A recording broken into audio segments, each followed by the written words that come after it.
لیکن آج شاید مقدم کا نظریں ہٹانے کا کوئی ارادہ ہی نہیں تھا۔ کھانے کے بعد سب چائے پینے میں مصروف ہو گئے۔ ارغمان نے ٹی وی لگا لیا، ساتھ میں سب کی باتیں سننے لگا۔ آفس ڈیل کے متعلق باتیں ارغمان کو بور کرتی تھی۔ تم سب کا شادی کا کیا ارادہ ہے بچوں؟ داجی کے اچانک سوال پر سبھی گھبرا گئے تھے۔ یارم اور ارغمان 31 کے ہو گئے تھے، تم دونوں 40 کے بعد تم دونوں سے گھوڑی نہیں چڑھا جانا۔ داجی کے کہنے پر بلاج اور رقمان کا زوردار کہکا بھی سہتا تھا۔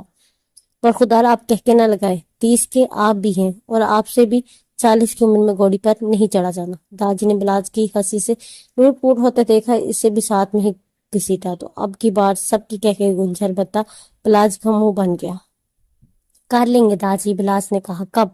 داجی نے پوچھا تو شادی کے ذکر پر زرغام کی آنکھوں کے سامنے بے ساختہ نور کا چہرہ لہرایا۔ وہ ایک دم گھبرا گیا، وہ بہت دنوں سے اس کے لیے اپنے دل کی دنیا بدلتی محسوس کر رہا تھا۔ یارم کی آنکھوں کے سامنے لاریب کا چہرہ آیا تو اس کے چہرے پر بھی بے ساختہ گہری مسکراہٹ آ گئی۔ مقدم نے ایک خاموش نظر منت پر ڈالی جو ٹی وی میں مگن تھی اور نظریں جھکا گیا۔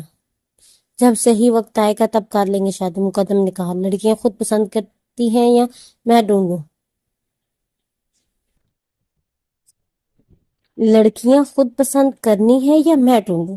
داجی نے سب سے سوال کیا۔ جیسے آپ کی مرضی داجی، میں تو آپ ہی کے بھروسے ہوں، بلاس نے کہا تو داجی کے ساتھ سب کا کہکا چھوٹا۔ یارم، مقدم اور سرغام، تم لوگوں کا کیا ارادے ہیں؟ کوئی پسند ہے یا میں دیکھوں؟ داجی نے پوچھا تو وہ تینوں خاموش ہو گئے۔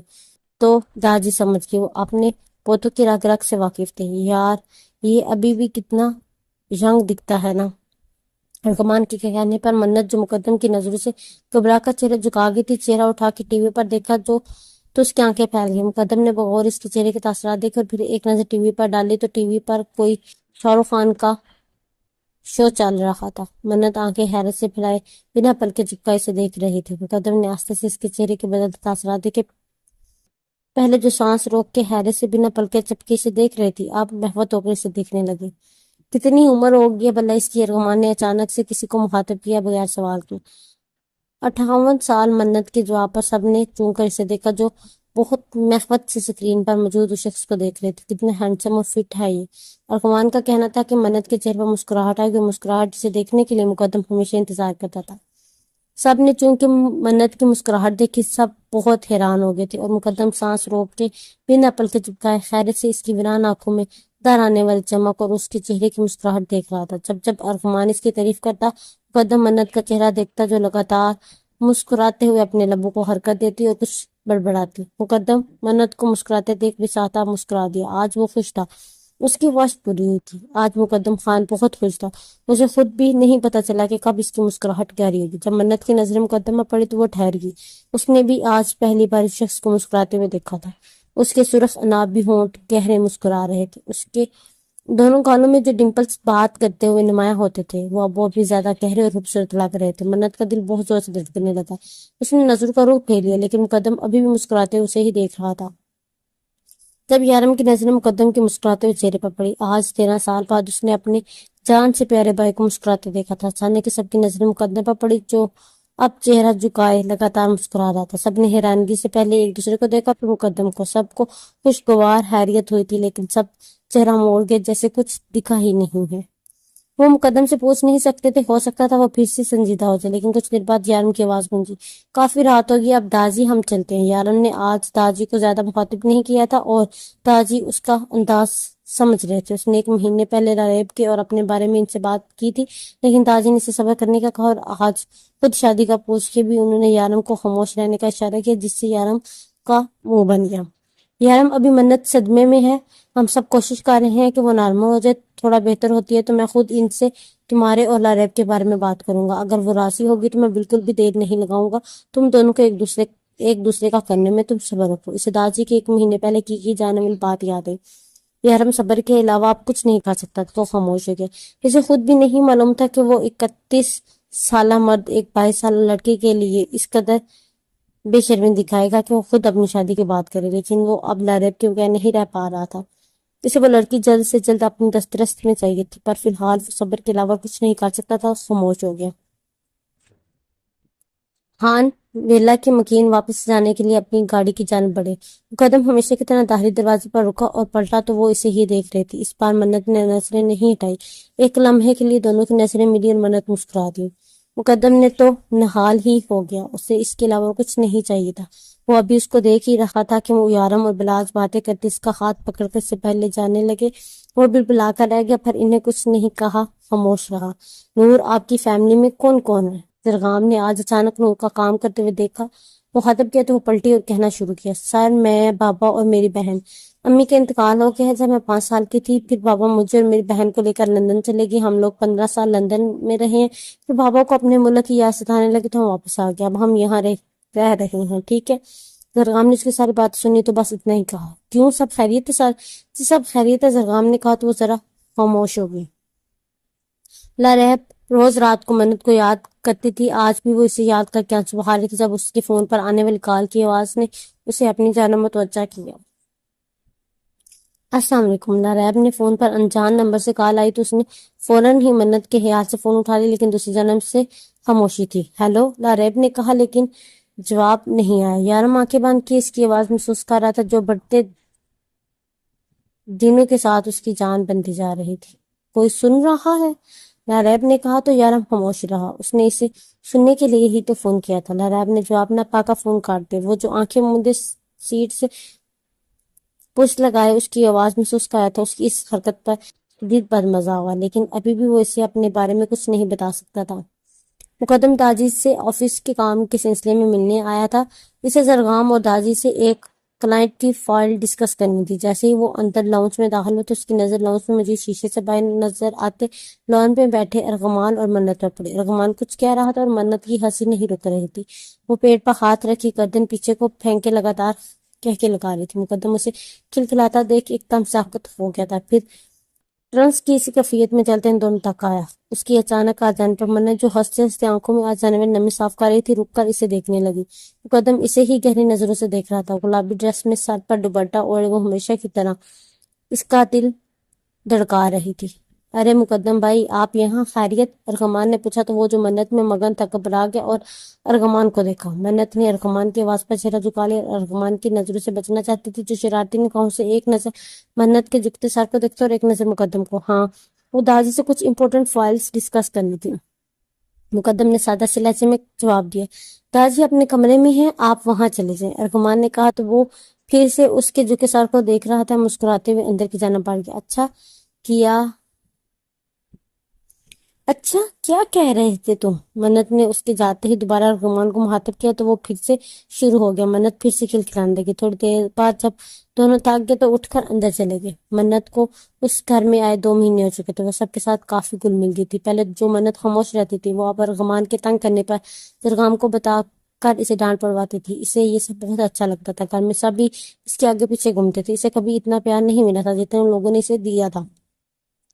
ابھی وہ لانچ میں بیٹھے یہی سوچ رہی تھی کہ جب داجی، زرغام اور مقدم داجی کے کمرے سے باہر اور لانچ میں انہی کے پاس آ کر بیٹھ گئے۔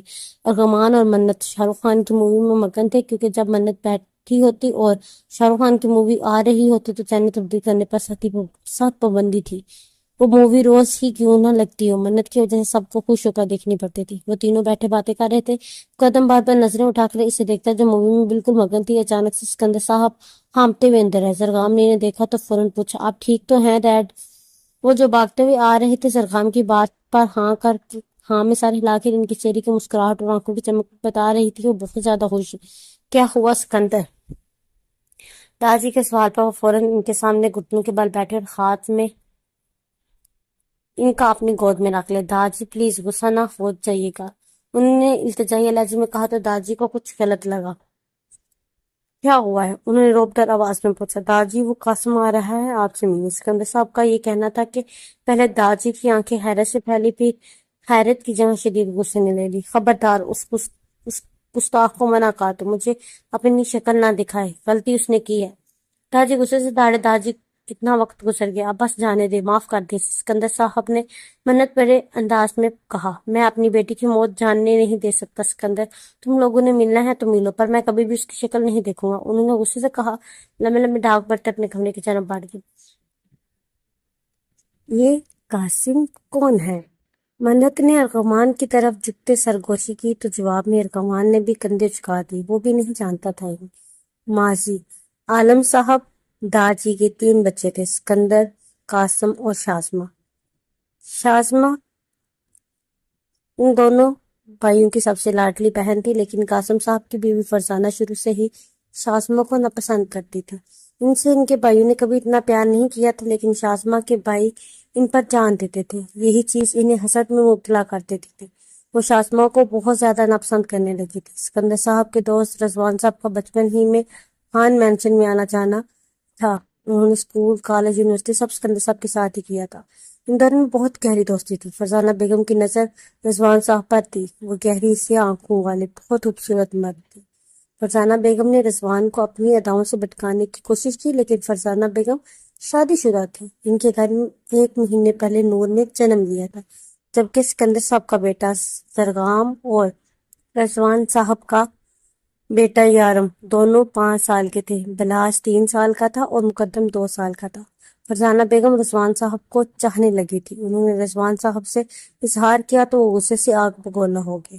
انہوں نے آسیہ بیگم سے پسند کی شادی کی تھی۔ ان کے 3 بچے تھے۔ فرزانہ بیگم کی بات انہیں بہت غصہ دلایا کرتی تھی۔ وہ انکار کر کے چلے گئے۔ فرزانہ بیگم سے ریجیکٹ ہونا برداشت نہیں ہوا۔ انہوں نے بدلے کی ٹھانی۔ رضوان صاحب نے فرزانہ بیگم کی حرکت کا اگلے دن سکندر صاحب کے آفس میں جا کر انہیں بتایا تو ان دونوں نے گھر جا کر قاسم صاحب کو بتانے کا سوچا اور گھر کے جانب روانہ ہوئے، لیکن انہیں دیر ہو گئی تھی۔ وہ دونوں گھر پہنچے تو ان دونوں کے سروں پر آسمان ٹوٹ پڑا۔ صفا ماتم بچھا ہوا تھا۔ سکندر صاحب کی جان سے پیاری عزیز بہن اس دنیا میں نہیں رہی تھی۔ قاسم صاحب ان دونوں کو دروازے پر پتھر بنا کھڑا دیکھ غصے سے ان کی جانب بڑھے اور رضوان صاحب کا گریبان پکڑا۔ تو نے ہمارے گھر کی عورت پر نظر ڈالی، تجھے اپنا سمجھا اور تو نے ہماری ہی پیٹھ پر چھرا گھونپا۔ قاسم صاحب نے ان کا گریبان پکڑا، جھٹک دیا اور غصے سے دھاڑے۔ رضوان صاحب جو سکتے کی کیفیت میں سب سمجھنے کی کوشش کر رہے تھے، قاسم صاحب کی حرکت پر بکھلا گئے۔ سکندر صاحب نے غصے اور دکھ کی ملی جلی کیفیت میں رضوان صاحب کا گریبان چھڑوایا اور انہیں لیا آگے بڑھے جہاں شازمہ اس دنیا کو چھوڑ کر جا چکی تھی۔ شازمہ رضوان صاحب کی بھی بہنوں کی طرح تھی۔ وہ سکندر صاحب کا دکھ سمجھ رہے تھے۔ انہوں نے گھٹنوں کے بال زمین پر بیٹھے بلک بلک کر روتے سکندر کو حوصلہ دینا چاہا، جب ان کی نظر شازمہ کے گلے اور خون سے بھیگتی چادر پر پڑی۔ انہیں قاسم کے انداز سے کچھ بہت غلط ہونے کا احساس ہوا تھا۔ داجی بھی سکتے کی کیفیت میں شازمہ کے قریب بیٹھے اسے دیکھ رہے تھے۔ رضوان صاحب نے سکندر صاحب کا کندھا ہلایا۔ انہوں نے چہرہ اٹھا کر رضوان کو دیکھا، پھر اس کی نظروں کے تعاقب میں دیکھا۔ انہیں لگا جیسے کسی نے دڑ دڑ 7 آسمان نے ان کے سر پر دے ماری۔ ان کی بہن کی موت گردن کٹنے سے ہوئی تھی۔ یہ کیسے؟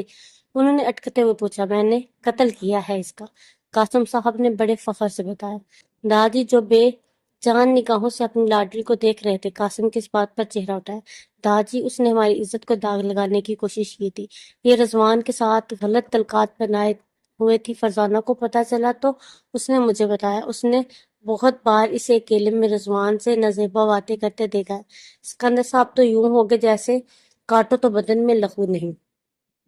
رضوان صاحب پھٹی پھٹی نگاہوں سے سارا منظر دیکھ رہے تھے، کیونکہ ان کے تو فہم و گمان میں بھی نہیں تھا یہ سب۔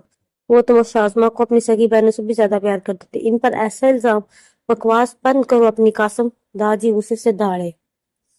میں کیوں چپ رہوں؟ آپ اس سے پوچھیں نا، اس کی وجہ سے ہوا ہے سب۔ وہ جو اب دھاڑے تو داجی اٹھ کھڑے ہوئے اور دھماکے دار تھپڑ قاسم صاحب کے چہرے پر دے مارا۔ تم نے میری بیٹی کو قتل کیا۔ ان کی آواز پر آئی تھی اپنی اس بدکردار بیوی کے بھڑکانے پر۔ تم نے میری پاک بیٹی پر اس قدر گھٹیا الزام لگا کر اسے تو قتل کر دیا۔ داجی، اپنی بیوی کے بارے میں ایسے الفاظ سن کر قاسم صاحب دھاڑے تو سکندر صاحب اٹھ کھڑے ہوئے۔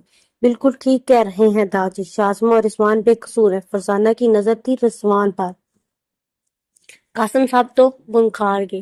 انہوں نے فرزانہ بیگم کو دیکھا جو تمسرانہ مسکراتے ہوئے رضوان صاحب کو دیکھ رہی تھی۔ قاسم صاحب کے اچانک دیکھنے پر گھبرا گئے۔ قاسم صاحب کو شدت سے کچھ غلط لگا۔ فرزانہ، یہ کیا کہہ رہی ہیں؟ یہ سب جھوٹ ہے نا؟ قاسم صاحب نے بہت برداشت سے یہ سوال کیا تھا۔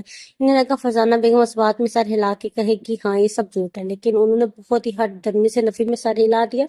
قاسم صاحب کی تو حالت خراب ہوگی۔ وہ گھٹنوں کے بال زمین پر بیٹھے چلے گئے۔ چلے جاؤ قاسم یہاں سے، میں تم سے ابھی اس وقت اپنا ہر رشتہ توڑتا ہوں۔ علم صاحب نے کہا تو قاسم صاحب نے حیرانگی کی کیفیت میں نے دیکھا۔ بابا خبردار، اگر تم نے اپنی اس غلیظ زبان سے مجھے پکارا ابھی اور اسی وقت اپنی بیوی کو لو اور چلے جاؤ یہاں سے، میں تمہیں اپنی جائیداد سے آگ کرتا ہوں، تم سے اپنا ہر رشتہ توڑتا ہوں۔ لیکن جب رضوان نے اسے بے عزت کیا تو اس نے بدلہ لے لیا۔ شاسمہ تو شروع سے ہی اسے پسند نہیں کرتی تھی اور اب رضوان سے ریجیکٹ ہونا اس کی انا کو گوارا نہ کیا تو ایسا گھٹیا کھیل کھیلا، اور تم نے بس اپنی بیوی کے بتانے پر بہن کو قتل کر دیا، کوئی ثبوت کوئی گواہ کچھ بھی نہیں مانگا۔ قاسم، میں نے تم جیسا بے وقوف اور بزدل مرد کبھی نہیں دیکھا۔ سکندر صاحب جو غصے سے داڑ رہے تھے آخری بات بہت افسوس سے کہی۔ انہوں نے قاسم صاحب اور فرزانہ بیگم کو دھکے دے کر گھر سے نکال دیے۔ پہلے تو کچھ دن قاسم صاحب فرزانہ بیگم کو لے کر کرائے کے گھر میں رہے اور اپنا بزنس سٹارٹ کیا۔ انہیں بزنس کرنا آتا تھا تو ایک ہی سال کے اندر اندر وہ پھر سے اپنے پیروں پر کھڑے ہو گئے۔ انہیں گھر سے نکلے 1 سال ہو گیا تھا جب انہیں خبر ملی کہ سکندر صاحب کے ہاں بیٹے نے جنم لیا ہے۔ وہ سکندر صاحب سے ملنے جانا چاہتے تھے لیکن ہمت نہیں کر سکی۔ انہوں نے بس نور کی وجہ سے فرزانہ بیگم کو طلاق نہیں دی تھی، لیکن وہ انہیں مخاطب نہیں کرتے تھے، وہ گھر میں کسی فالتو چیز کی طرح تھی۔ انہیں اپنے کیے کا احساس ہو گیا تھا، اتنا پیار کرنے والا شوہر ان سے چھن گیا تھا۔ انہوں نے بہت بار سب ٹھیک کرنے کی کوشش کی لیکن قاسم صاحب کا ایسا کوئی ارادہ نہ تھا۔ اپنے شوہر کے توجہ نہ پا کر وہ دن بدن بیمار پڑنے لگی، پھر آخر انہیں اپنی بیوی پر ترس آ گیا، وہ ان کے ساتھ ٹھیک ہونے لگی۔ کچھ عرصے بعد انہیں انتقال کی خبر خوشخبری ملی۔ قاسم صاحب بہت خوش تھے، لیکن جیسے ہی انتقال نے اس دنیا میں یہ کولی فرزانہ بیگم ابدی نیند سو گئی۔ یہ بہت بڑا دکھ تھا۔ پہلے تو 2 سال انہوں نے انتقال کو پالا، نور بھی بس 7 سال کی تھی، پھر انہوں نے اپنا بزنس لندن ٹرانسفر کر لیا اور وہاں چلے گئے۔ وہاں انہوں نے اپنی دونوں بیٹیوں کی تربیت اور تعلیم کی۔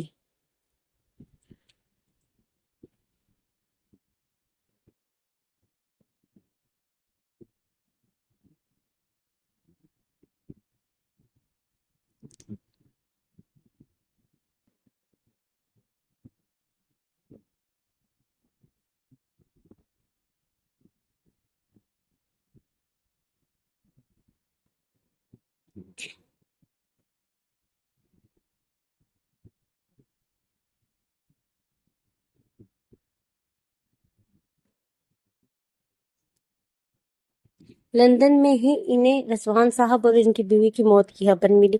وہ تو حیران رہ گئی۔ انہیں بہت افسوس ہوا تھا۔ مقدم 15 سال کا تھا جب رضوان صاحب کی موت ہوئی، جبکہ بلاس 17 اور یارم 18 سال کا تھا۔ سکندر صاحب نے ان تینوں کے ساتھ ہی زرگام اور ارغمان کو اپنی پڑھائی پوری کرنے امریکہ بھیج دیا تھا۔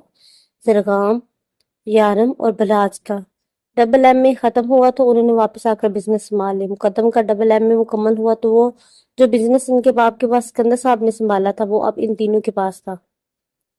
ان تینوں نے رات دن محنت کر کے اس کمپنی کو جو ان تینوں کے نام تھے آسمان پر پہنچا دیا۔ وہ تینوں بہت کامیاب بزنس مین بن گئے تھے۔ زرگام اور ارغمان بھی واپس آ کر سکندر صاحب کا بزنس سنبھالنے لگ گئے۔ ارغمان نے ایم فل کیا تھا اور وہ واپس آ گیا تھا، ابھی اسی کا بزنس کرنے کا کوئی ارادہ نہیں تھا۔ جب نور 22 سال کی ہوئی تو 15 سال بعد قاسم صاحب نے واپس پاکستان کا رخ کیا۔ انہیں اپنی موت سے پہلے اپنے بابا کو منانا تھا۔ یہاں آ کے انہیں ہمت جمع کرتے مزید 4 سال لگے تھے۔ انہوں نے سکندر صاحب سے رابطہ کیا۔ نور اب 26 جبکہ انتقال اب 21 سال کی تھی۔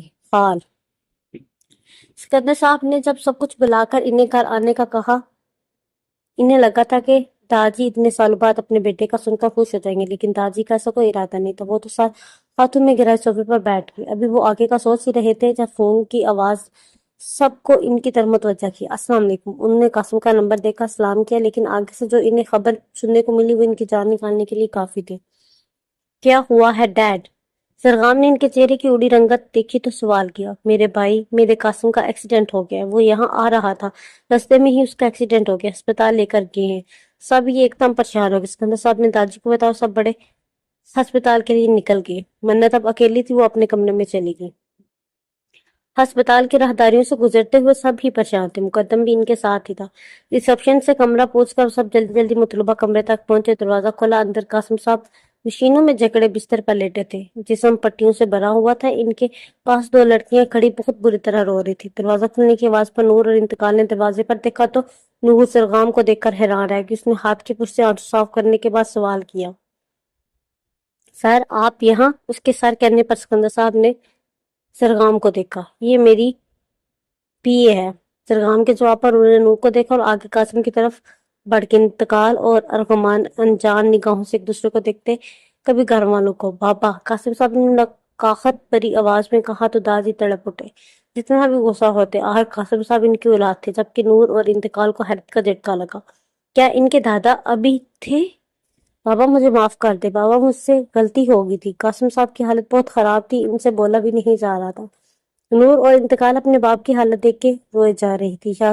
شازیہ بیگم آگے بڑھی اور انہیں گلے لگا کر تسلی دینے لگی۔ آپ سب لوگ باہر چلیں، پیشنٹ کی طبیعت بہت خراب ہے، زیادہ لوگ ان کے پاس نہیں رک سکتے، ڈاکٹر نے کہا۔ بابا میں چاہتا ہوں کہ آپ میری نور کو اور انتقال کو سرگام اور ارغمان کے لیے اپنا لیں۔ قاسم صاحب کا سانس اکھڑ رہا تھا۔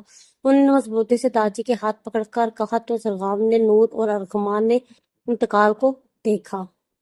سرگمان کا چہرہ چمک گیا، جبکہ ارغمان تو انتقال کو جانتا بھی نہیں تھا۔ اسے سکندر صاحب نے اسپتال کے راستے میں ساری کہانی سنائی تھی تو اسے پتہ چلا کہ بستر پر لیٹا وجود اس کے چچا ہے۔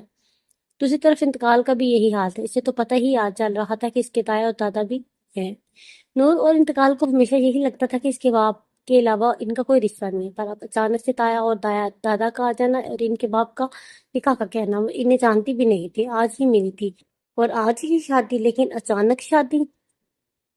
سب نے ایک دوسرے کی طرف دیکھا تو سکندر صاحب نے ہاں کر دی۔ ارغمان کو اعتراض تھا، لیکن سرگام نے اسے بولنے سے روک دیا۔ اسے انتقال اچھی لگتی تھی، لیکن اتنی جلدی نکاح پر وہ خاموش ہے کہ جب انتقال کی آواز گونجی، بابا میں شادی نہیں کروں گی، میں آپ کو چھوڑ کر نہیں جاؤں گی، کبھی نہیں۔ انتقال نے پھوٹ پھوٹ کر روتے ہوئے کہا تو نور نے اسے تھاما۔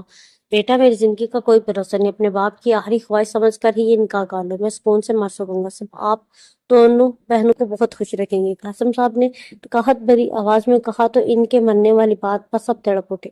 انتقال نے ارغمان کو دیکھا تو اسے ہی دیکھ رہا تھا کہ اس نے گردن موڑ کر اپنے باپ کو دیکھا اور آہستہ سے اس بات میں سر ہلا دیا۔ قاسم صاحب کے چہرے پر اطمینان پھیل گیا۔ بابا میں ابھی اسی وقت سادگی سے نکاح چاہتا ہوں، آپ مجھ پر یہ احسان کر دیں۔ ان کے آواز سے اندازہ ہو رہا تھا کہ وہ بہت تکلیف میں ہے۔ نکاح ہوا کا انتظام کرو مقدم۔ داجی کے کہنے پر مقدم نے نکاح ہوا کا انتظام کیا اور یارم اور بلاس کو فون کر کے سب بتایا تو وہ بھی نکاح سے پہلے پہنچ گئی۔ مقدم نے منت کو فون کیا لیکن اس کا فون بند تھا، اس نے دوبارہ کیا لیکن فون بند تھا۔ وہ قدرے پریشان ہو گیا، وہ اکیلی گھر تھی۔ وہ فوراً گھر کے لیے نکلنے کا سوچ ہی رہا تھا کہ سامنے سے نکاح آتا دکھائی دیا تو انہوں نے لیے ہسپتال کے کمرے میں آگے۔ نکاح ہوا کے آتے ہی سب کی موجودگی میں نکاح ہو گیا۔ نکاح کے بعد اچانک سے قاسم صاحب کی طبیعت خراب ہو گئی، سب باہر آ گئے۔ ڈاکٹر ان کا چیک اپ کر رہے تھے، سب بہت پریشانی سے ٹہ رہے تھے۔ شازیہ بیگم لگاتار نور اور انتقال کو تسلیاں دے رہی تھی جب ڈاکٹر باہر آئے۔ دیکھیں سر، ان کا بچنا ناممکن ہے، لیکن پھر بھی ہم نے اپنی پوری کوشش کی ہے۔ ہمیں کہتے ہوئے دکھ ہے کہ لیکن ہم آپ کے مریض کو بچا نہیں سکے۔ سب کے سروں پر آسمان ٹوٹا تھا۔ نور اور انتقال پھوٹ پھوٹ کے رو رہی تھی، ان کا باپ ان سے چھین لیا گیا تھا۔ شازیہ بیگم نے روتے روتے انہیں گلے لگا لیا۔ قاسم صاحب کی حالت زیادہ خراب تھی تو انہیں گھر نہیں لے کر جایا جا سکتے تھے۔ انہیں آخری غسل ہسپتال میں ہی دے کر ان کی تدفین کر دی گئی۔ سب لوگ تھکے قدموں سے گھر میں داخل ہوئے تو منت صوفے پر ٹانگے اوپر کی مووی دیکھنے میں مصروف تھی۔ اسے صحیح سلامت دیکھ مقدم نے سکون بھرا سانس ہوا کے سپرد کیا اور وہ فون بند ہونے پر پریشان ہو گیا تھا، لیکن اسے ٹھیک دیکھ کر اب پرسکون ہو گیا تھا۔ انہیں آتا دیکھ منت نے ٹی وی بند کر دی، ان کی جانب متوجہ ہوئی۔ سب ٹھیک ہے نا وہاں؟ اس نے ایک نظر سب پر ڈالی جو تھکے قدموں سے آ کر صوفے پر رجمان ہو گئے تھے۔ چاچو کی ڈیتھ ہو گئی ہے، سرگمان نے منت کو بتایا تو اس بہت افسوس ہوا۔ اس نے ایک نظر ان دونوں انجان لڑکیوں کو دیکھا، پھر سوالیہ نظروں سے سرگام کو۔ وہ اس کا سوال سمجھ گیا تھا تو وہ دھیرے سے بولا، یہ چاچو کی بیٹی ہیں، نور اور انتقال اب سے ہمارے ساتھ ہی رہیں گی۔ منت نے اس بات میں سر ہلا دیا۔ نور، انتقال، آؤ بیٹا، میں تم دونوں کو سرگمان اور ارغمان کے کمرے میں لے چلوں، آپ دونوں تھک گئی ہوں گی، آرام کر لو، شازیہ بیگم نے کہا تو منت نے پھر سے سرگمان کو دیکھا۔ آپ کے کمرے میں کیوں؟ یہ ہماری بیویاں ہیں، نور آپی ارغمان بھائی کی اور انتقال میری۔ ارغمان کے چوپا منت کے آنکھیں خیرت سے پھیل گئی، جبکہ ارغمان کی میری کہنے پر انتقال اور ارغمان کا دل بیک وقت دھڑکا تھا۔ دونوں کی نظریں ملی، انتقال نے فوراً سے نظر کا رخ بدل لیا۔